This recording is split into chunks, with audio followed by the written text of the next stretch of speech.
တို့ရမိုင်းတော့လူ6ဆိုရင်လူမတို့လာတယ်နော်ရဟိုင်းဆိုရင်တို့လာမလဲကြုံတို့လာတယ်နွားဆိုရင်နဂောရာတို့လာတယ်ရစကိုခေါ်တဲ့ဂေါဒေနာကောနောသာမဏေနာသာမနောနွားကနဂောရာတို့လာတယ်ရဟိုင်းကကျော်တို့လာလေကြုံတို့ရဟိုင်းတို့လာတယ်ကိုအဖားစာတူရာတို့ငရို့တော့လူပေါ်ပေါ်ကြားခဲ့တယ်ဟုတ်တယ်မလားယေကိုတူရာကလူပေါ်ပေါ်ဘိဖေပေါ်လာခဗျာကားပေါ်လာခဗျာဆိုရောက်လူဒုက္ခတော့ဗျာရသူဒုက္ခတော့ဗျာအစောရမှာလေကိုရှာမကြီးကိုပွဲပေါ်လဲတယ်လူတို့ဒုက္ခတော့ကလောမတော့ကလောစတိထားခိုင်းတော့ဒီမှာအခုငရို့ဒီပရိမာကြောက်ဖိုက်တယ်လေတခုခုဆိုကြီးကိုတော်မပွဲပေါ်လာခိုင်းတော့မလာခိုင်းတော့အစောရမှာလာခိုင်းတယ်လေတန်ခါပွေရှာယေရတဲ့တော်မောင်ကိုဖိုက်ပေါ်လာကိုဇာတိကိုဖိုက်ပေါ်လဲဗျာဆိုလို့ချင်းရောက်လူတယောက်တော့ယေဒုက္ခတော့တည်းဆက်ကပရောကရညော9ပါးမောက်ပြီဗျယေရတဲ့တာမှာဂေါဒေနာဂေါနောသာမဏေနာသာမနောကိုမှာကိုဇတ်တူရာကနေခဲ့ပါတဲ့လောင်ဆုံးမရတဲ့ဖားတရိုက်ကောင်မအရာမကြနောက်ကြတော့တခုဆရာကုံရှုံးကြီးတဆောင်းတဆိုင်ဆရာလုံးဟောက်သေးဆိုရင်အကယ်တော့ကိုတောင်လိုက်တဲ့ဆရာတစ်ပါးကနိမိုင်လိုက်မိုင်ကိုထုံမဩဝါဒမပြီးနိုင်လိုက်မိုင်ကိုပြပေါ်မပြီးနိုင်လိုက်မကိုရာပြရဲဆိုလို့ရှိရင်အယူမှားပေါ်လဲခါတဲ့တော့တဆိုင်ဆရာလုံး9ပါးဟောက်သေးဆိုရင်တဆိုင်ဆရာလုံးတောက်ဖို့မရှိသေးဗျမိစ္ဆာတိပိကိုဝင်ပေါ်လဲခါတဲ့ဒါတော့ကုံရှုံးကြီးတခေါက်လာရှုံးတယ်မမတို့မှာလောင်ယူကျော်ဖကြီးတဘဝမှောက်ပြီဆရာတောင်ကျော်မှားဗျာဆိုလို့ရှိရင်တဆိုင်ဆရာလုံးလဲခါပြီဒါကြောင့်တို့ရမိုင်းတို့ဆရာတောင်ကျော်မမှားဘူးလို့အဲ့ကနဲ့တော့ဗရာဇာလာထားတော့ကဆရာတောင်မှားပေါ့ရတဲ့အယူမှားနေကြတဲ့သုံးသွင်းစားရှိတယ်သုံးပြေစားအောင်ကတိုင်းမောင်ကတိုင်းကိုရုတိုင်းရတိုင်းပြေဆုံးပြေစားဆိုဆရာတောင်တဲ့လူကနေမှန်လက်မှန်ပြပုံပြီးနေတဲ့တော့အစက်ကပိုင်းတော့ပြခါရဲကိုကိုစော်ရကူတော်ကိုခဲ့တဲ့ဒီတောင်ကိုခဲ့တဲ့ကူတောင်ကိုရှိကိုခဲ့တဲ့ရတဲ့အယူမှားပေါ်နေခဲ့တဲ့အကဲငရို့ဖရာဇာတိကိုပူဇော်ရဲကိုကိုရဲဆိုတော့ကစံဃာတို့ကိုကိုရဲပူဇော်ရဲဆိုတာစံစရာမှာလွိုက်ဖို့အတော်မလို့အခုတို့ရမိုင်းတော့တရနာရဲဆိုတော့ကလည်းဒီဒုက္ခမှာလွိုက်ဖို့သုခကိုရောဖို့ရသုခနေဖို့စိုင်းတိသုခပြိတဲ့နေပိုင်တို့တောက်ဖို့အတော်ကောမကိုစလူဆောင်လို့ကောမကိုစလူတော်ဒီပထမနိုင်ရွာသုခတိကိုရောဖို့ရနိုင်ရွာသုခတိကတဆတို့လေနေပိုင်တို့ရောဖို့တခါတည်းနေပိုင်တို့ရောကြီးလေအထုကောင်းဝင်ရေကလေးငါတို့မှာရေလောက်တိပါရမီပါလို့မပါလို့တယောက်ပေါင်းမစိစိဒါတော့ဒီနေ့ကနေနိုင်ကြည့်ချက်စုဇာတိပိုင်းတထောင်းစီမွေးတထောင်းရိတထောင်းပူဇော်ပွဲဒီနေ့နောက်ဆုံးမှာပန်းဆောင်ဟောမြေပထမဆုံးအစာပြိုးရရင်နေတိုင်းလို့ခေါ်တယ်ဘောတရားမဟောစီအစောလေးဆိုလို့ရှိရင်တရားဟောဖို့ဒီနေ့တရားဆိုဆရာတောင်းမမကြီးဆိုရဲဆရာတောင်းမမကြီးဆရာတောင်းမကြီးတဆိုင်ဆရာလုံး9ပါးဟောမယ်9ပါးဟောဆိုစိတော့ခိုင်ထားမှာခိုင်တာမထိုက်ပါရှိလေ9ပါးရှိတယ်မနော်လောက်ကတရိတ်ဆိုင်တို့ရိုက်ပေါ်လာလောဟောပေါ်လာလောတရိတ်ဆိုင်တို့ရိုက်ပေါ်လာလောဟောပေါ်လာလောနွားတကောင်ရိုက်ပေါ်လာလောဟောပေါ်လာလောခွေးတကောင်နာရိုက်ပေါ်လာလောဟောပေါ်လာလောယေ9ပါးမောက်တယ်ဆိုတာရသလိုမှလည်းခိုင်တာ9ပါးငရိုးမှလည်းခိုင်တာ9ပါးမတော့ငရိုးခိုင်တာ9ပါးဒီရိုက်ပေါ်လာတယ်ရသလိုခိုင်တာ9ပါးဒီဟောပေါ်လာတယ်ယေမောက်ပေါ်လာတယ်တဆိုင်စရာလုံးမောက်မယ်ဆိုတော့ကယေရောက်ဆိုခိုင်တာ9ပါးမောက်တယ်ဆိုတော့ကတရိတ်ဆိုင်ဖိုက်ပြီးတို့ဆိုတဲ့တိုက်တဲ့အမှန်ကခွေမှလည်းခိုင်တာ9ပါးရုံနိုင်9ပါးခိုင်တာလည်း9ပါးပန်းစားတော့လူမှလည်းရုံနိုင်9ပါးခိုင်တာ9ပါးယေရောက်ခိုင်တာ9ပါးမဟောက်စီတိုက်ကြီးမောက်ကိနာတဆိုင်စရာလုံးတရိတ်ဆိုင်မှာဆိုကြားမေဝိမေကာမဂုဏ်မေဝိမေအမှားကိုလည်းမစိအမှန်ကိုလည်းမစိမိုးလောက်တဲ့ကြားဖို့ကိုစိမေဝိဖို့ကိုစိမေကာမဂုဏ်မေဝိဖို့ကိုစိမေငရိုးမှာဆိုရတာကိုယ်ရပြိပါတယ်ဘလောက်စီပါတယ်တွေ့တဲ့တဲ့ဆောင်းထောင်းတဲ့တဲ့အကောင်အချိုးအကောင်အချိုးတို့ကိုခွေးခါဆောင်းထောင်းနိုင်တဲ့ညွန့်ပညာခေါ်တယ်ရဆိုကြတာငရိုးဆိုလူလို့ခေါ်တယ်ရခွေးခါဆောင်းထောင်းညွန့်ဆိုင်စေဖို့အတော့ဆရာကောင်းစမားကောင်းလူတော့မလို့တော့လူတွေ ကိုစက်ကပကတဲ့တို့ကမိုင်းတို့ဆံဃာတို့ကိုယ်တွေရဆံဃာတို့ဆိုဇာတိခိုက်တယ်ရဇာတိထိုက်တဲ့ဆံဃာတို့ဆိုအမှန်လိုက်ကိုပြပိနိုင်ဖို့လိုတယ်ရစလို့ပြပိတဲ့လိုက်ဆိုအမှားမဖိတ်ကြည့်တာဟုတ်ကဲ့ဒီနေ့တရားဟောဖို့ဆိုတရားတောင်းမမစီဘာကြောင့်တရားရုံးဟောတဲ့ကြလို့ဘာကြောင့်တိုက်တော်မတော်ဟောနေကြလို့ဘင်္ဂလာမှာကတရားဟောဓမ္မတိကဒီတဲ့ပုံညာကျောင်းစရာလေပုံညာဒီပါအကောင်ကရစလို့တရားဟောစရာကြီးဓမ္မကတိကလို့ခေါ်တယ်ဓမ္မဆိုတော့တရားကတိကဆိုတော့ professor အကောင်ကရုံနိုင်တဲ့ဘာခိုင်ငါးပါးကိုအကောင်ကနာပါဆောင်ပေါ်ပြနေတယ်ကလာကပြပြနာကပြပြ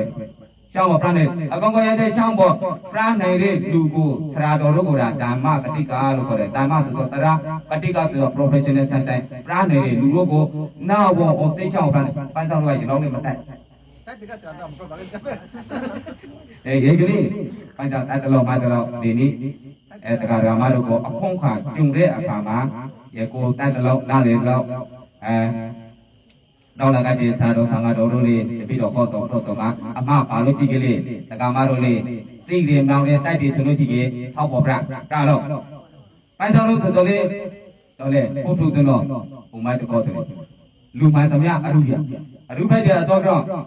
ပန်းဆောင်လို့လေအခါတလီမှားတတ်တယ်耶，我罗马国大家马罗淘宝prawo，大家马罗马国我罗淘宝prawo，一种叫做沙僧那个，干个转民转个干民个罗里个，我罗做沙僧那都可以的。那个地方马国地方长长个，北国、小国、北国淘宝prawo，那个跟你，是啦，当我们自己，是啦个，莫好pra康，是啦分享分给，那做不啦讲个，安乐苏皮古盖了啊，那么在啥送皮pra皮古盖边。နမောတစ္စာဘဂဝတောအရဟတောသမ္မာသမ္ဗုဒ္ဓัสสะနမောတစ္စာဘဂဝတောအရဟတောသမ္မာသမ္ဗုဒ္ဓัสสะနမောတစ္စာဘဂဝတောအရဟတောသမ္မာသမ္ဗုဒ္ဓัสสะအရဟတောတထောင်ငါရကိလေသာအဗုဒ္ဓအလောင်းတတုနာကံစံပါပြောတွင်သိခွေရအရတုနာဘာမကောင်းမုတ်တို့ကိုဒုက္ခမမုံခေါင်းခေါင်းလူနဲ့ခမသတ္တဝါအလုံးတို့ဤညွဲတို့ဥက္ကိုင်အလင်းနာဒုက္ခသောသရတသုဘတော်မုံမေတ္တာသောသမ္မာသမ္ဗုဒ္ဓသာဒုက္ခသစ္စာသမုဒယသစ္စာမဂ္ဂသစ္စာនិရောဓသစ္စာသစ္စာလေးပါးနတရာတို့ကိုသရမဂုတိယဘုံညာပြမိမိကိုယ်တော်တိုင်းပိုင်းကြတော်တောင်သိက္ခာမုံပြေထသောယသဘဂဝါတောသူဘုဒ္ဓအနန္တကံတော်အနန္တဉာဏ်တော်အနန္တတိုင်ကုံတော်အနန္တတို့နာပြည့်စုံတော်မူသောသုံးလောကတော်တာရှောင်းတော်မြတ်စွာဘုရားဆောင်ကိုတော်မြတ်ကြီးအားမိမယသရဟောသရပြတော်မူသောဘုရားတပည့်တော်နောက်တော်ကွာတရတော်မြတ်တို့ကိုနာယူတိုင်းရောက်လာကကုန်သော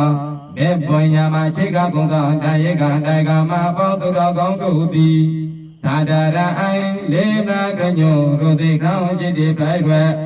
တေလောအင်္ဂလိနှုတ်တန်းခြင်းလျာရွှင်ကြမတော်သုံးပါးသောဗန္ဓမာတို့ဗျာနမောနမမိဖေကိုကောင်းသည်အတုဘဝန္တု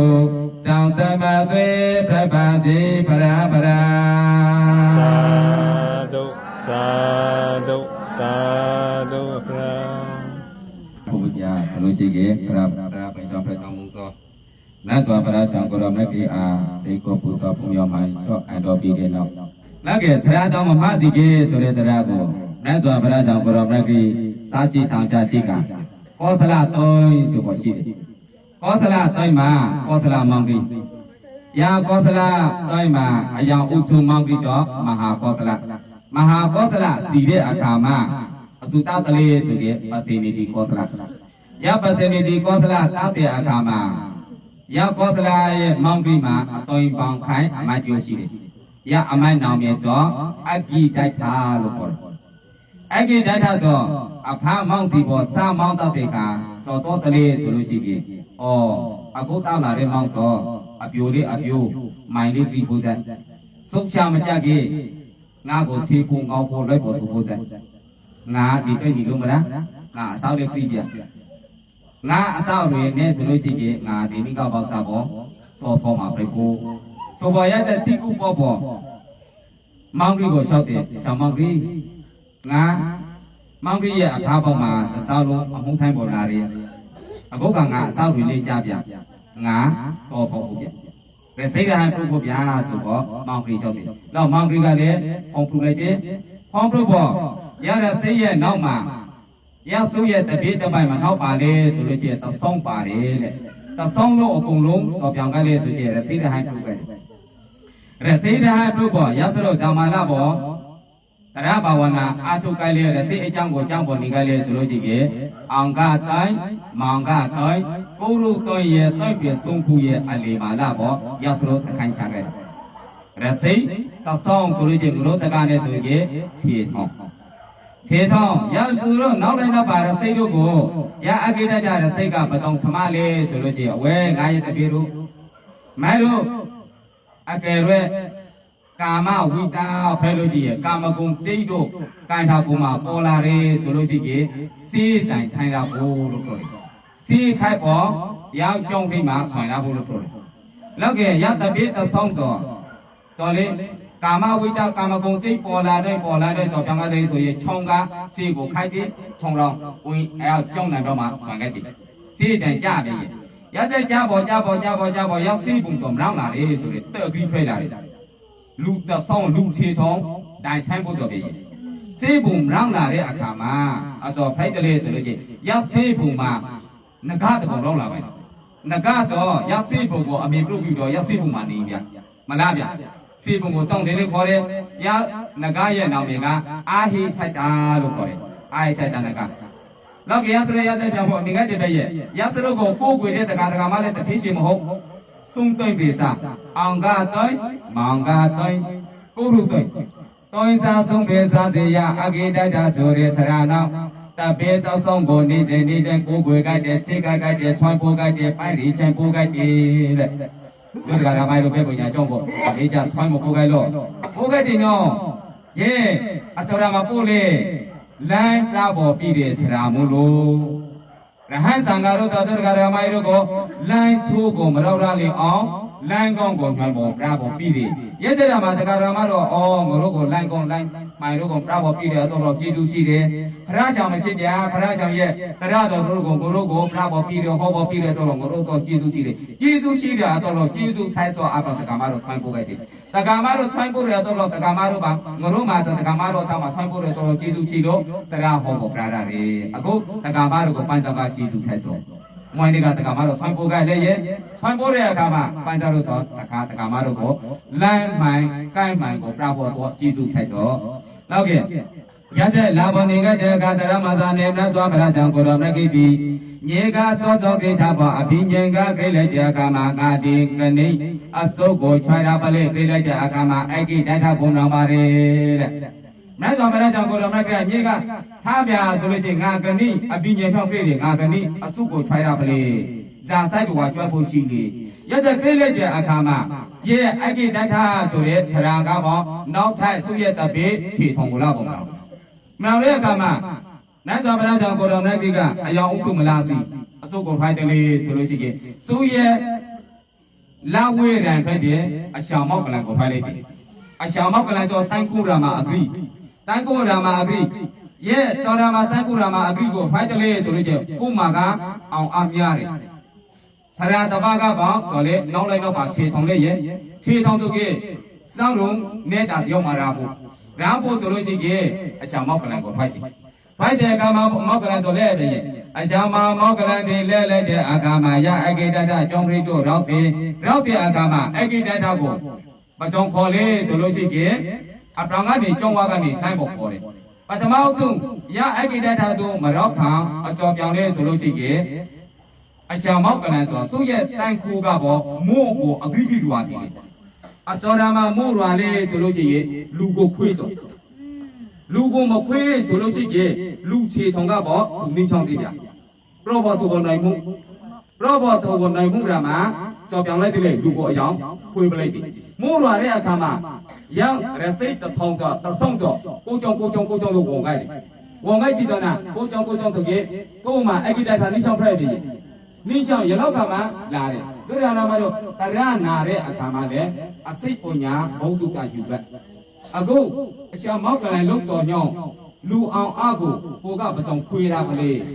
ဟုတ်တယ်မလားလူတဘောရဆိုလို့ရှိရင်ကိုကငွေမြတ်စိတ်ကမနာရဘူးအော်ဒီလိုအများကြီးကငါနှင်းချောက်ပကြောင်လို့ကလေးရအတော့တကမာတို့မှာလူပေါ်ပေါ်ပေါ်စားကြီးစိတာဘူးအခုကဒီနိုင်ငံရဲ့အစိုးရအလို့လူတွေလူတော့ဟုတ်တယ်မလားတဲ့ရကြအကြည့်ကဲလူပြဆိုလို့ရှိရင်ကိုတပိစာမွေအများကြီးကိုပကြောင်အုပ်ထူတာကလေးပကြောင်ခွေတာကလေးရစရုပ်ကိုပြန်ပေါ်ယူတာပေါ့လောကအချောင်းမောက်ကလန်ဆိုရက်သက်ပြောင်းလိုက်တဲ့အခါမှာနောက်ဆုံးမှရအဂိတတာကျောင်းဖိတ်ကိုလာပိစကားလာစာပြောင်းလဲဆိုလို့ရှိရင်အဂိတတာကိုခေါ်လိုက်ပါလေလက်ဟဲအဂိတတာဆိုတော့အပြောင်းကနေထားဖို့ခေါ်လိုက်ပြီခေါ်လိုက်တဲ့ကမှာအထေကအဂိတတာဆိုမိုင်တောက်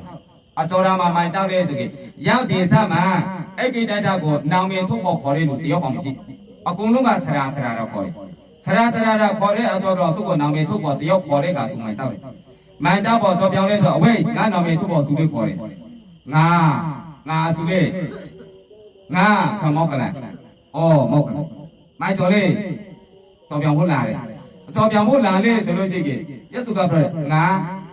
ဒီမှာတညာလို့တိကိုပေါ်တော့ငါကိုအရာဇကတခုလို့ပြပါမိုက်ကစုငါရဟန်းတပါအော်မိုင်းလေရဟန်းတပါလို့ရဟန်းတပါဆိုမိုင်းမှာရဇောလို့ဆောင်းလို့ဆောင်းတာလို့ပရိက္ခာရှိပါကြောင်ပါလေငါကင်တာပုံမှာထိပေါ်ထားတယ်အဝေးငုံမှာမလားငုံမှာတပါတကြုံစီအထောက်စီပြမိုင်းနေဖို့နေတာမရှိအော်အဲ့ဒီတဲ့တိုင်းဆိုမလို့ကေကောနေနာကောနောဇာမနေနာဇာမနောနွားကနွားတို့လာတယ်မနုဿေနာမနုဿောလူကလူတို့လာတယ်ရဟန်းကရဟန်းတို့လာတယ်ဆိုတဲ့စကားရှိတယ်ငါရဟန်းတပါဖိတ်တယ်ငါရဟန်းတို့မလာတော့လူတို့ကြုံလာဖလေသာမဏေနသာမနောနောက်တော့မေတ္တာကရုဏာခါဘောငါဘောအရာတရာလို့တာပြီးတို့ကမှတော့လူ6ဆိုရင်လူမတို့လာတယ်နော်ရဟန်းဆိုရင်တို့လာဖလေကြုံတို့လာတယ်နွားဆိုရင်နဂောရာတို့လာတယ်ရသကိုခေါ်တဲ့ကောဒီနာကောနောသာမဏေနသာမနောနွားကနဂောရာတို့လာတယ်ရဟန်းကတို့တို့လာတယ်ကြုံတို့ရဟန်းတို့လာတယ်ကိုအဖောက်စာတူရာတို့မလို့တော့လုပေါ်ပေါ်ကြားခဲ့တယ်ဟုတ်တယ်မလားယေကိုတူရာကလုပေါ်ပေါ်ဘိဖေပေါ်လာခဗျာကားပေါ်လာခဗျာဆိုရောက်လူဒုက္ခတော့ဗျာရောက်လူဒုက္ခတော့ဗျာအစောရမှာလေကိုရှာမကြီးကိုပွဲပေါ်လဲတယ်လူတို့ဒုက္ခတော့ကလောမတော့ကလောစရိထားခိုင်နော်ဒီမှာအခုငရိုဒီပရိမာတော့ဖက်တယ်လေတခုခုဆိုကေကိုတော်မဘဘလာခဲ့တော့မလာခဲ့တော့အစောရမှာလာခဲ့တယ်လေတန်ခါပွေရှာ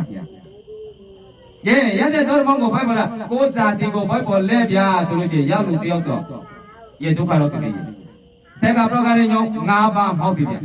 ယေရတဲ့မှာဂောဒီနာဂောနောသာမဏေနသာမနောကိုမာကိုဇတ်တူရာကနေခဲ့ပါတဲ့လောက်ကရတဲ့ပရောတွေကနောင်ကရဟန်းဟုတ်ဗျနောက်ကငါ6ပြည့်မြေဆိုတော့တဲ့ငရိုးမှာအရာဇကတော့ဖူစီဝဲဂျောင်မာလေးပြလိုက်တဲ့ဆက်ကအာရိစိုက်တာငကနေတဲ့စေဘူးကိုလောက်မျိုးပို့ပြလိုက်တယ်မရောက်မလာဘူးလို့ပြီးအဂိတတာကအစောပြောင်းလဲဆိုလို့ရှိရင်အချောင်မောက်ပလန်စီပဲကြီးနဂါဘောပေါ်စီပဲကြီးဆိုတော့ရောက်စုကိုပြလိုက်တယ်စေဘူးလို့လာလီမိုက်စီပဲကြီးနောက်ကအာချာကောမြငါရောက်မှနေတယ်နောက်ကရဆိုလို့ဆိုညဝိကပဲရဲ့ဝိပေါ်တင်ပေါ်မူလောက်တဲ့အခါကြောင်ပြောင်းလိုက်တဲ့အဂိတတာတို့တော့ဝိတပြေတို့ကဝိလေကညာဟိုင်းတပါဆိုဝိပရိက္ခာ7ပါးလေးမပါကိုင်တာကိုမှလီဂီလေကီကပေါ့ကိုင်တာကိုမှထိပေါ်ထားပါဆိုတာပရိက္ခာ7ပါးကိုဇဘွေးတို့တို့ကိုစီရုံးမိတယ်လောက်6ပြည့်ရဲ့မြေလာပေါ်6ပြည့်လိုက်ချီတော်နာကကြောင်ပြောင်းပေါ်ရှိလေဆိုလို့ရှိရင်ဆောင်မောက်ကလန်ဆိုရနဂါဆိုပိုက်ပေါ်ရအဖွေမှာခေါ်ပေါ်အထာကနဂါအပေါ်မူပေါ်အတော်ပေါ့နဂါကအပေါ်မူပေါ်ထားတယ်အော်မစီလေရလောက်ကမှာအန်အော်ဂိုင်ဆိုအဝေးဒီနဂါကိုမလို့ပေါ့မနေပေါ်ချပေါ်ထားတယ်ဒီအဆောင်ဖရာဒီရဟဘဆုံးနေလို့ငရိုးတော့တိုက်ဖို့ပြတာမဟုတ်ကရလောက်မှာရစလို့ကြော်ပြောင်ကလေးဆိုရင်စုကိုဆရာတောင်ဖို့ခရိကြပြီရတဲ့ဆရာတောင်ဖို့ခရိကြတဲ့အခါမှာအစုကတော့လာလဲဆိုလို့ရှိရင်မြတ်စွာဘုရားဆောင်ကတော့လာပါရဲ့တဲ့မြတ်စွာဘုရားဆောင်ကတော့လာရဲ့လောကမှာမြတ်စွာဘုရားဆောင်ကလူတယောက်ကိုဇာအချိန်မှာတရားဟောကြပကြုံတွိုင်းဖို့ပကြုံတရားဟောကြစိတ်ပေါ်လေဆိုလဲအချောင်မောက်ကလည်းပေါ်ရောက်ဖိုက်လိုက်ရေလောက်ကမှာတရားဟောလို့ကောင်းဖို့လေရဲ့တို့တကရာမိုင်းတို့လေအလုံးလုံးနေလို့ငါထားကြတရားဟောတရားရာဘလို့မရရဲ့ဟုတ်တယ်မလားအခုချိန်မှာတရားဟောကြတာစိတ်မှာဝင်ဖို့အလုံးလုံးနေကြတာတရားဟောတရားရာဘလို့ရေရတဲ့ကာလဒေသပုဂ္ဂလာဆိုတော်လေးရှိတယ် ကိုမပရောဖို့စကားမပရောဖို့စကားဟောဖို့နေတာမဟောဖို့နေတာရသလိုကိုလေခရိယာစီတွေဒုရရမတို့လုတ်ပေါ်ကွယ်ပေါ်ကြားတဲ့အခါမှာစတိထားတာပေါ့အစုကကြားဆောင်တော့အစုကမကြားဆောင်တော့အစုကပရောဆောင်တော့အစုကမပရောဆောင်တော့ဒီနေတာတို့လာဆောင်တော့ဒီနေတာတို့မလာဆောင်တော့ရမတ်တော်ဗလာချောင်းကိုတော်နဲ့ကိစ္စရသလိုကိုအကုန်လုံးကိုကြည့်တယ်လူတယောက်ကိုတရားဟောဖို့ဒီတိတ်လာဖို့မဟုတ်မတော်ကြွိုက်ဖို့လူတယောက်ကိုရှစ်ပြဆိုတဲ့ခြောင်လုံးဝေးလာဖို့ဟောတယ်ရေကမတော်ဗလာချောင်းကိုတော်နဲ့ကိတော်လာတဲ့အာကမအရှာမောက်ကလိုင်းကကြားပြောင်းလဲဆိုလို့ရှိရင်ရမကပတ်ပေါ်ထားတဲ့အပရိပိုင်လောင်ကပေါင်းစားပေါ်မတ်တော်ဗလာချောင်းကိုဖိကိုပါတယ်တဲ့မတ်တော်ဗလာချောင်းကိုဖိကိုလိုက်တဲ့အာကမရေကအကေတတာတို့ဆိုဇဝေဇဝဖက်ကြတယ်ကမောကတော့ဖက်ကြတယ်အော်ငကားကုန်နေဆိုကဒီရဟိုင်းအခုတော့ရဟိုင်းတပါလားရဟိုင်းကိုဒီထိုင်ရိကိုပိုင်ကအဆူလေးအဆူအဝေးဟေးငမဆိုရအဝေးမိုင်းတော်ရဆိုပြီလို့မွေးခဲ့တယ်မြေမွေးတော့အော်ရေကမှာတော့တဲ့အေသောဆိုလဲအေသောစိုက်ထာဘာဂဝါအေသောအေစုတိစိုက်ထာငါရဲ့ဆရာဖက်ဒီဘာဂဝါဘုံကံတရအမတိုင်မပြပါသည်ဆိုအချမောကလည်းတော့အေစုကငါဆရာငါတော့ဘုံကံအမြတ်ကြီးတွေငါတော့တိုင်ကိုကြီးတွေငါဆရာရေလောက်ခါမှရောက်လို့တော့အကုန်လုံးဆရာပါတပိပါအကုန်လုံးနတ်တော်ဘုရားဆောင်ပါကိုကိုကိုခဲ့ကိုကိုခဲ့ချင်တော့နတ်တော်ဘုရားဆောင်ကရောက်မှာပြတော့ဝဲအာဂိတထာမိုင်းမှာတက္ကသကမတို့လာလို့ရှိရင်သောတရဟောလေအသောတရဟောလေလို့မွေးလိုက်တဲ့အခါမှာအော်အဲ့လောကရှောင်းတိဂေါတမငါပြီးကိုရိုတိုင်းအင်္ဂတမောင်္ဂတတိုင်းဆုံးတိုင်းမှာလာခဲ့တဲ့တက္ကသကမတို့ကိုသောတရဟောလေဆိုလို့ရှိရင်ဒီတော့ကိုကိုွယ်ကိုက်ဒီတောင်ကိုကိုွယ်ကိုက်ဒီစိုက်ပေါင်းကိုကိုွယ်ကိုက်လို့ငါတရဟောပါလေတဲ့ရတော့ကိုကိုွယ်ရဲ့နာတော့ချမ်းသာမယ်ရောက်တောင်ကိုကိုွယ်ရဲ့နာတော့ချမ်းသာမယ်ရောက်တောင်ပုတ်ကြီးကိုကိုွယ်ရဲ့နာတော့ချမ်းသာမယ်ဆိုပြီးတော့ငါတရဟောပါတယ်တပိတော်တရဟောပါတယ်ဖရာတဲ့အဝဲအကိတတာအစုလိုက်မှန်ကြိုက်မှန်မဟုတ်ဝေဒီတော့ကိုကိုွယ်ဘောဆန်စရာမမလွိုင်းတော့ငိုင်းချမ်းသာမရနိုင်စိုက်ပေါင်ကိုကိုွယ်ဘောဆန်စရာမမလွိုင်းနိုင်ချမ်းသာမရနိုင်ဆိုင်စရာမလွိုင်းဘောတော့အရာတရသံဃာဆိုတဲ့ရတနာမြတ်ဆုံးပါကိုကိုွယ်မှဆန်စရာမပမုတ်တဲ့တိလွိုင်းပါဖို့ဝဲအကိတထာတဲ့မိုက်ပရာနီတဲ့တရကမှားပါလေတဲ့နောက်တော့တို့ကမိုက်တော့ဆက်ကပန်းကြောင်းပရောကတဲ့ဆရာတော်မဟာစီကြီးဆရာကုံရှုံးကြီးတဆန်စရာလို့ဟောက်တယ်ကုံရှုံးကြီးတဖောက်လောင်ကုံရှုံးကြီးတပဝါဆရာကုံရှုံးကြီးငါပါဟောက်တယ်လေတဆန်စရာလို့အခုရေတော်ရမဒီအကေတတဆိုမစိတ်နာမလေးမတိုက်တဲ့အခါမှာတက္ကသကမတို့ကိုဒီတော့ကိုကိုကဒီဟာကိုကိုကိုကရေရတဲ့ပြောလိုက်တယ်အမှန်ကကိုကိုရဖို့ဇာတိကမထိုက်ခုလေလေးခုပြရှိတယ်ဓမ္မဇေတိဓာတုဇေတိဥဒေသဇေတိပရိဘောဂဇေတိပါတဲ့ဟုတ်တယ်မလားနောက်ကရဇေတိပါတွေကသောပြောလဲဆိုရဲ့နတ်တော်ဗရဇံကဘဟုံဝေစရဏယန္တိပပ္ပန္တနေဝဇနာနေအာရမရုကစေတယာနေမနုဿာပယတစိတာတဲ့ကိုယ်ွယ်ပေါ့အမှားလို့ပြောတယ်ရတော့ကိုကိုွယ်ပေါ့တောင်ကိုကိုွယ်ပေါ့တောင်ပုတ်စီကိုကိုွယ်ပေါ့ဆန်စရာမမလွိုင်းနော်ဟုတ်တယ်မလားလွိုင်းနိုင်မလားမလွိုင်းနိုင်တို့ဒကာမတို့ရဟန်းဆောင်ကာတို့ကိုကိုယ်ွယ်ချေကမှရဟန်းဆောင်ကာတို့ကတို့ဒကာဒကာမတို့ကိုကောင်းရာကောင်းကြောင်းမကောင်းမေတ္တာကောင်းရာညောလားအစဟောဂျူနာဗုဒ္ဓမိုင်းနဲ့တန်တောင်းတာမေတ္တာလေးတို့ဤခောက်ကိုဆိုတဲ့ရဟန်းကြောင့်အဲ့ဒီရောက်ကျောင်းဝတ္တရနဲ့အညီတရားဟောပေါ်မကောင်းမှုကိုရှောင်းပေါ်ကောင်းရလန့်ကိုပြပေါ်တာတို့ဒကာမတို့ဆိုင်စရာမလွိုင်းပုံမတော်အခုဒေဝညာဆရာတော်ပြီဆိုလဲဗန္ဒပညာတိပါတို့လိုက်မှာတာကြတဲ့ဆရာတော်ရှိအခုဆိုလဲရှောင်းဥဒရနေတဲ့နေတော့ဟောမပြတော့မပြတော့ပြရဲမကောင်းမှုရှောင်းကောင်းမှုကြောင့်ဘုအောင်စိတ်ကိုထားဆိုပေါ့ရက်တဲ့ပြရဲတော့တို့ဒကာမတို့အခုဖရမလာပေါ့အချင်းချင်းဆိုဖရမလာပေါ့စီမွေးတစ်ထောင်ပိုင်းတစ်ထောင်ဒီတစ်ထောင်ကိုလူပဲတလုံးမလူပဲတလုံးလူပဲဒီရက်တဲ့ဖရဇာတိတို့ကိုလူရတဲ့အကျိုးအကျော်ရလဲဆိုလို့ရှိရင်အကျိုးကအကုန်လုံးနောက်ခြေကပေါ့ခလိုက်ပါရှိတယ်တို့တော်မိုင်းတို့ဖရဇာတိကိုပူဇော်ရတယ်ဖရပါသေးတယ်ဖရကိုဆိုင်ချရဲလုပ်တယ်ဖရမှာဆွိုင်းပိုင်းရိချိုက်တယ်ဖရတပလုံးပြဇာတိကိုလုံးပြဆိုဘွဲ့ပေါ်မှာထားတာအခုဒီနေ့ကျော်စီမွေးတော်ပိုင်းတော်ဘုံပြသည်နောက်ဘက်ကဇာတိတို့မတောက်ကြိုက်မတောက်မပြောင်းပဲကြည့်ကြက်တော့လားဇာတိဆိုတော့ကနေတဲ့ပူဇော်ရဖို့ငတို့မှာဖရအရာလေးအစီဟုတ်တယ်မလားဇာတိမှာနေတဲ့ဒီအနာတို့မှာကြောင်းသေးတာဖို့ဇာတိတို့ကိုဆိုင်လို့ပြောင်းပေါ်ထားတာဖို့လူဝေရှိတို့အထာတို့မှာတောက်ပေါ်ပြောင်းလို့ရှိကြလိုက်ပေါ်ချတာဖို့စမ်းတောင်ပါပြောင်းပေါ်ထားတာဖို့ ကောင်းလို့ရှိကေဖိုင်တယ်လို့ရှိရင်အာဒီမှာအကြောင်းတယောက်ပါရှောက်ရှုံးမိထားတော့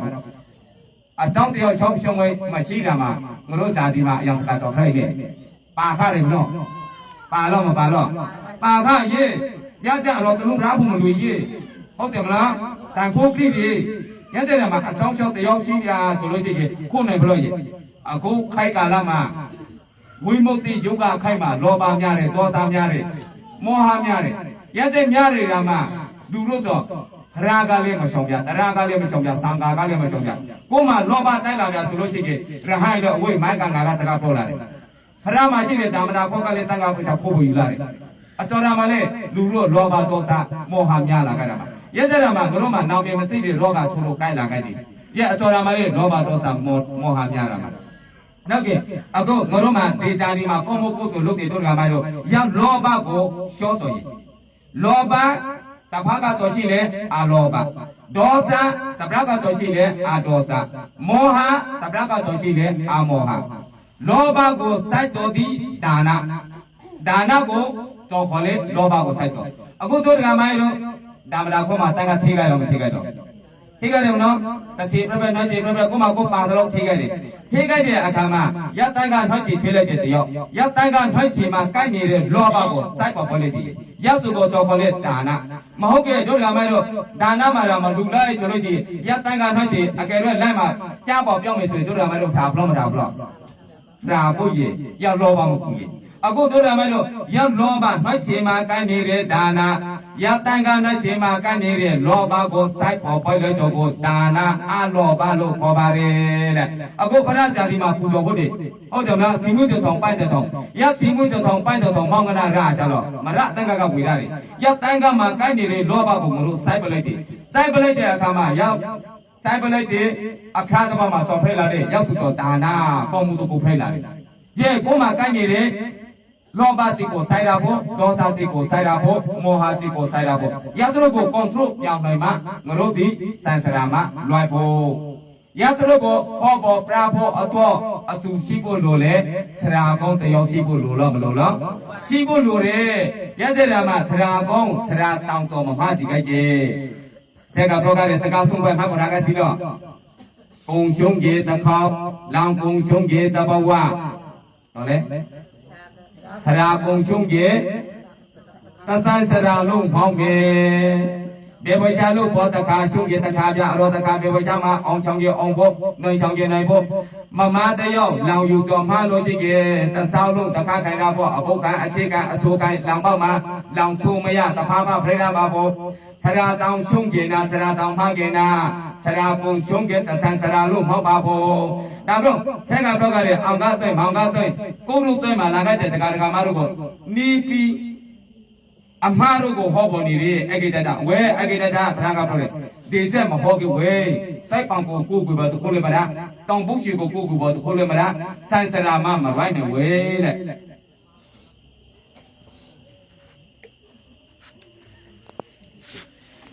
ရမှာမြတ်စွာဘုရားကြောင့်ကိုတော်မြတ်ကြီးကတရားဟောတယ်ယောဇာဗုဒ္ဓံဇာဓမ္မံဇာသံဃံဇာဆိုပါတရားကိုဟောပါတယ်အဝဲကိုခွေရာအမှန်ကပရတရသံဃာရတနာနတ်ဆုံးဘဝေကျုံရဖို့အရာကကံရဲ့အကျိုးကိုကျုံရပါဖို့တဲ့ရတဲ့တရားဟောလိုက်တဲ့အခါမှာဇာဖက်ပါလေဆိုလို့ရှိရင်အဂိတိုက်တာနောက်တော့ကွာဆိုရနောက်လည်းနောက်ပါတပိချေထောင်ရောသောအမှန်တရားကိုမရောင်ဖို့အကျွိုက်တရားရခဲ့ပါလေတဲ့လက်ကင်အဂိတတကစားပြီးတော့သူရဲ့ဆိုလေနောက်လည်းနောက်ပါခြေထောင်လို့ဆိုရခဲ့လေအကျွိုက်တရားရခဲ့ပြီအကျွိုက်တရားအကျော်မှန်လို့လေဆိုရင်ဆရာတောင်မှန်လို့ဆရာကဆိုလေမြတ်စွာဘုရားကြောင့်ကိုတော်မြတ်ကြီးရဲ့မြတ်စွာဘုရားကြောင့်ကိုတော်မြတ်ကြီးကိုဆရာတောင်လိုက်တဲ့ကဆရာမှန်ပေါ်လဲကြတယ်လောက်ကရစလို့ကြောင့်အကုန်လုံးဆန်ဆရာမှာကျွတ်ပေါ်တော့အကျွိုက်တရားကိုရခဲ့တယ်မိစ္ဆာတိတိကပေါ့တို့ပြောင်းခဲ့လေစံမာတိတိမိစ္ဆာတိတိကြောင့်အယူမှကြောစံမာတိတိကြောဆိုလေအယူမှန်ကြောမကောင်ရှိပါမှာပါလေဆရာတော်ပညာတိပါတော့အမေတန်းခေါ်ရမော့နော်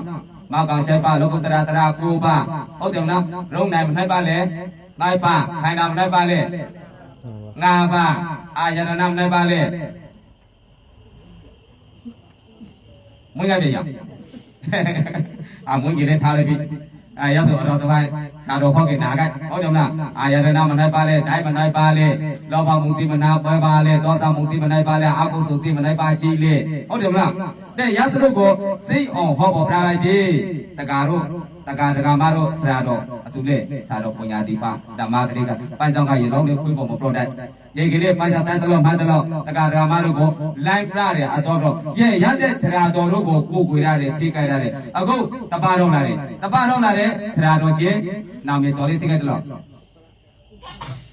အခုဆရာတော်ရှင်နာမည်ကျော်လဲဥတရာဟုတ်တယ်မလားဥတရာလေးနေတဲ့ဘင်္ဂလာကလည်းဟောတယ်ငါတို့မာရမဘာသာကလည်းဟောတယ်ဟုတ်တယ်မလားရဲ့လမ်းတောက်ပေါ်ပြီးတဲ့ရတဲ့ဆရာတော်သံဃာတော်တို့ကိုကိုယ်ွေခြေကြိုက်ရပါဖို့တဲ့အေးဟောတဲ့မပရောတဲ့ရတဲ့လမ်းမှန်ကမှန်ကိုပြပေါ်မပြီးတဲ့လို့ရှိတယ်တို့တကရာမိုင်းတို့ကောင်းမှုကိုလည်းစိတ်မှုမကောင်းမှုကိုလည်းစိတ်မှုလမ်းမှန်ကိုလည်းစိတ်မှုမလမ်းမှန်ကိုလည်းစိတ်မှုရဟန်းဆိုတော့မကောင်းမေတ္တာကောင်းရာညွှန်လိုက်အစဟောကျူနာဖို့တိုင်းမှနိုင်ထိုင်တောင်းရာမေတ္တာလေးကိုဤခောက်ကိုရဟန်းကြောင်းအိုက်စွာ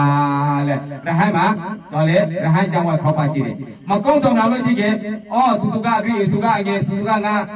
အမျိုးရတဲ့တော့ပေါ်မနေရမကောင်းဆောင်လာမကောင်းဆောင်ပရောတာဖို့ဝဲအစုမကောင်းတဲ့တကာ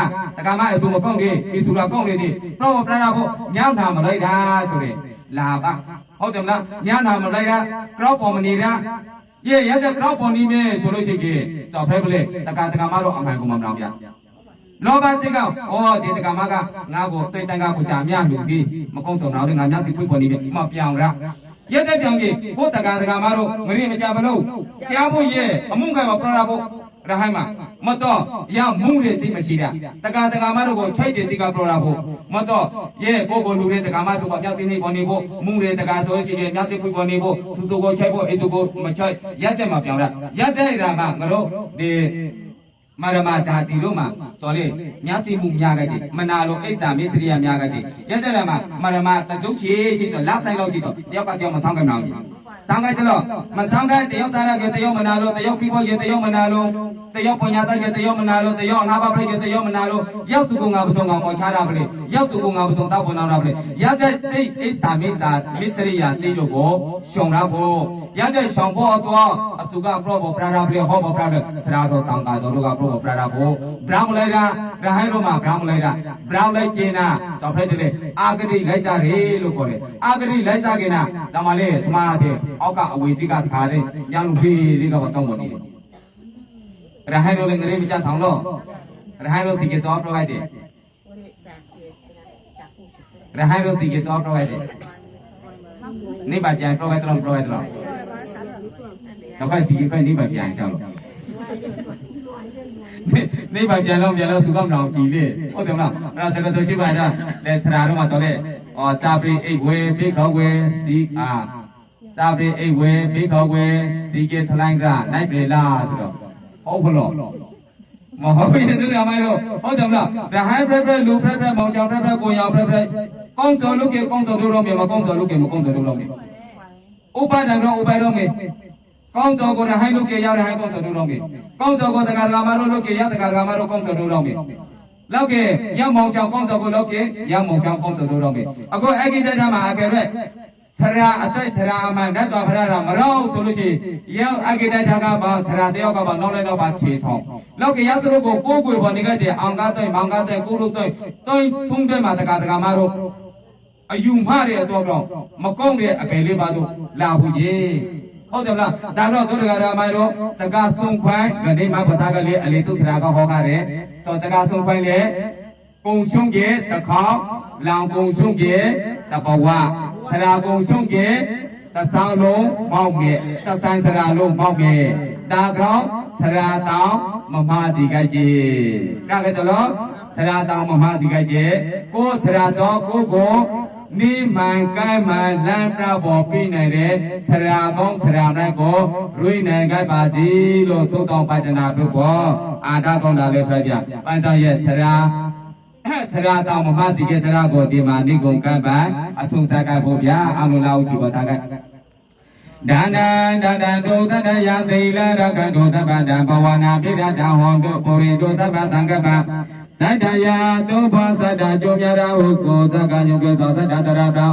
ဒါနာနမောကောင်းလာတတတတပြလူဒါနာနာသောကောတာတတုပေလုံးနိုင်ကပါစေကုန်တည်းသီလပွင့်သာဒါနဝံကနောတတမြေကျွမ်းတဲ့သီလတို့ကိုလေရကတို့မကျွမပါမညွကြအောင်ဖေးသေးသောကြောင့်နိုင်ကပါစေကုန်တည်းဘာဝနာပိရဒသမထဘာဝနာဝိပဿနာဘာဝနာဥသောအသောနိုင်ပြသောဘာဝနာတို့နာမှုလကကုန်တဲ့ဟောတို့အစီမမအမှန်တရားထောင်ရမတဲ့ပြပနိုင်ကပါစေကုန်တည်းသဗ္ဗပါရမီအလောင်းလာပြေကောင်းလာသည်သုဒ္ဓစီလေးပါရမီအပေါင်းအကြောင်းကောင်းကိုဘုရိတုသသတာတသရတနာရအောင်မလဘုံသည်ပြေကြောင်းနိုင်ကပါစေကုန်တည်းသာဓုသာဓုသာဓုအပရာကျောင်းမရတော့ရဇာတိကိုပူဇော်ရတဲ့အကျိုးတို့ကိုပြောပါဖို့စီအရဇာတိပူဇော်ရတဲ့အကျိုးမနိုင်ကိုရှိလေဆိုရင်နောက်ခြေကပေါ့ကိုရှိကိုနံပါတ်3တော့တပိချေပြောဖားခမေငါကိုတော့အရဇာတိမှာပိုင်းပူဇော်ရတဲ့ဒီပရဇာတိကိုဝေယဝိဇ္ဇာလုတ်ပြတော့ရောက်စလို့တော့ဘဝတို့မှာတော်မှာဖိတ်တယ်ဆိုရင်မွိဇိမဒေသမှာဖိတ်တယ်တဲ့မွိဇိမဒေသဆိုတော့ကတော့ကိုခေါ်လေဆိုရင်မြတ်စွာဘုရားပုံရဲဒေသကိုခေါ်တယ်အလေအလိုက်ရှိတယ်ဒေသအဲ့တော့ဘုရားမပုံရဲအလိုက်ဒေသကိုပိဿန္တရအရိုင်းလို့ခေါ်တယ်ရဲ့ဘုရားဇာတိတို့ကိုတည်ထားတဲ့ပူဇော်တဲ့လူတို့ဆိုရဲ့ရတဲ့မွိဇိမဒေသမှာဒါဖိတ်ရတယ်တဲ့လောက်ကင်မရိုင်းစောယောက်ျားဘဝကိုရရတယ်ဆိုတဲ့ယောက်ျားကပေါ့မမအစပတ်တခါမရတယ်နေတော့ငါတို့သိကြတယ်မနော်ရဲ့ရတဲ့ဖရဇာတိကိုပူဇော်ရတယ်ငါတို့ကောဓမမြတ်စွာဘုရားရှောင်းကိုတော်လိုက်ပြီးဘဝတပမှာသောဖရကလေးသိတော့မမဖရကသိတယ်ဟိုးအစင်ကျင်နိုင်ချင်ကသောဖရကလေးမမဖရကလေးရောက်မမဘဝမှာဖရကျောင်းမှာဇာတိဒီဖရကျောင်းမှာကြော်လေးလူခတယ်ချင်းမွေးလူခတယ်ချင်းမွေးအခုတို့ကမတို့ချင်းမွေးတောင်လူပုံမနော်ယေမမဘဝကပေါ့ချင်းမွေးလူပေါ်လာဆိုရဲ့စိတ်တိုက်ထတေလာစိတ်တိုက်ထစေလာဆိုတော့ခေါ်လေသူလားမုံညောင်ချီကိုခေါ်တော့မုံညောင်ချီစိတ်တိုက်ထတေလာစိတ်တိုက်ထဆိုတော့မုံညောင်တေလာဆိုတော့ချီယေရောက်မမဘဝကပေါ့ချီလူပေါ်လာခါတယ်ဗရာကျုံမှာမွေးထွန်းဖို့တော့ယေငရောကောရမမနဲ့ဆိုဗရာကြောင့်မမဘဝကပေါ့ရတဲ့ဗရာဇာတိတို့ကိုကျုံတို့ကိုပူဇော်ပေါ်လာတယ်နောက်ကအဲ့တော့တော်လေးဆိုလို့ချင်းအိန္ဒြေချိုးတဲ့မှုမဖရိုက်ဆိုရင်အိန္ဒြေချိုးတဲ့မှုဆိုတော့အကြီးအကိုအကန့်အပေါင်းရတဲ့မွေးတွေလောက်ကပါရတဲ့မမွေးဆိုရင်အိန္ဒြေပြပြစုံစုံကပါမွေးရတယ်ဆိုရင်လောက်ကအဲ့တော့တခုကတော်လေးဆိုလို့ချင်းအပယ်လေးပါတို့မလားဆိုရင်အပယ်လေးပါတို့မလားအရောက်သူကအစော်ကျိုးလဲဆိုလို့ချင်းဒီဖရဇာတိတို့ကိုပူဇော်ရတဲ့အကျိုးအဲ့တော့တခုကဒွမ်းစတာနိုင်မဖရိုက်ဆိုရင်ဒွမ်းစတာဆိုတော့ကအလူခံပေါ်စားဆိုဘလို့ချောင်းရိစားပြည့်ကုန်းကောက်စရာမရှိဝိုးပုံနေတာမရှိထိုင်ပုံနေတာမရှိရတဲ့တို့ကိုဒွမ်းစတာလို့ခေါ်တယ်အလူခံပေါ်စားရတဲ့ဒွမ်းစတာလူမျိုးကိုအယောင်ခါအိန္ဒိယတို့မှာဆိုလို့ရှိရင်အခုလေးရှိတယ်ဆိုကအိန္ဒိယမှာအတူတူပေါင်းမထွန်ရသလိုကအတူတူပါသဘောအမောက်ထိုင်ပုံမှာစားရသလိုစောက်တယ်ဒီခေါ်တော့ကိုရသလိုချိုးကားတဲ့နေတာတို့ကိုရသလိုဗြဟ္မဏမျိုးတို့ပုံနာမျိုးတို့ဆိုရသလိုမှာလာပေါ်ဒီလေးမချိုးဒီလေးမစောရသလိုကအဆက်ထိုင်နေမလို့ရသလိုကအယုတ်ထင်မှချပေါ်ထားတယ်ရသလိုကိုခေါ်တဲ့ဒွိုင်းစတာလူမျိုးရတဲ့ဒွိုင်းစတာဘဝတို့မှာလည်းမဖရိုက်ဆိုတဲ့အဲ့တော့တခုကျွိုင်းအမျိုးထင်မှမဖရိုက်ဆိုတဲ့အခုကကျွိုင်းပရောလာတော့ကျွိုင်းကမရှိပြကျွိုင်းဆိုတော့ကဘယ်အရာတို့မှရှိကြတယ်လေဝင်တော့ဝင်မှာစုံနိုင်စုံဖို့လုံးမှာနွားစီတကုံရတယ်ခြေနဲ့ခြေမိုးလုံးမှာနွားစီတကုံရတယ်ရတဲ့ကျွိုင်းအယောင်ခါကြောင့်မရှိကြတယ်အခု US တိုင်းပြည်မှာကျွိုင်းမျိုးဆိုတော့ရှိကြတယ်ကျွိုင်းမျိုးလို့ဆိုတော့တခါမှပြောက်လဲဆိုရင် US မှာစမ်တာ the president စမ်တာလောင်ကွိုင်းတောက်မှာကျွိုင်းမျိုးပြောက်ကြကျွိုင်းမျိုးလို့ဆိုကျွိုင်းမျိုးမွေးပါနာပါကမွေးလာတဲ့စားစမွေးလဲကျွိုင်းပြအဝိုက်ပါမရှိတော်လေလိုင်ဖောက်မှာလဲရသလိုမှာကရိုတိုက်ပေါ့အခရီနိုင်ဖောက်မှာလဲဆိုင်ခရီချောင်းတိုက်ပေါ့လာချောင်းတဲ့မလာစားချောင်းတဲ့စားရအကုန်လုံးအထောက်ကစထေကရောက်သူတို့ဝင်ဆောင်ကစီချက်တင်နေတာလာရတယ်ရသလိုကိုခေါ်တဲ့ကျွိုင်းမျိုးအခုဒီအခါလဲပေါ်စားစားတို့ကတော့ရသလိုကျွိုင်းလို့မဆုံးရ ရစလို့ဆိုကျွိုင်လို့ဆုံးကြောကရေရစလို့ကိုခေါ်တော့အခုကတော့ရ US မှာလည်းမရှိပြရဆိုင်မတာလောင်ကွိုင်လာထောက်ကလေးကလည်းပျောက်ပေါ်လဲခါတယ်ရေရတဲ့ကျွိုင်မျိုးမှာလည်းမဖဲတာဆိုရင်ဖရစီဒီပူကျော်တဲ့လူပြောင်းရဲ့အခုတက္ကရာမတို့လည်းရတဲ့အဖဲတို့က rifle လောက်ကဖရစီဒီပူကျော်ရတဲ့အကျိုးကျော်အကုန်လုံးနိုင်စီကပေါ်ပိုးပါရှိတယ်တရာပန်းကြောင့်ပြုံလို့ရှိကြတက္ကရာမတို့ကတရာဟောပေါ်ရစလို့ကိုပြောပြမယ်ကနေကချုံဝင်လေးလောင်းမရှိရင်ရဲ့လောက်ကငါတို့မှာဒီမွေးတော်ပိုင်တော်လေးပူဇော်ဖို့ကြံစီတယ်ဒီသားလေးချဖို့ကြံစီတယ်ဒီအောင်မှာဒီကုံကပ်ပါအထုံးစားကပ်ပြီးအောင်လို့စာလို့စံပန်းခေါ်လည်းကပ်ပါ သာဓုသာဓုသာဓု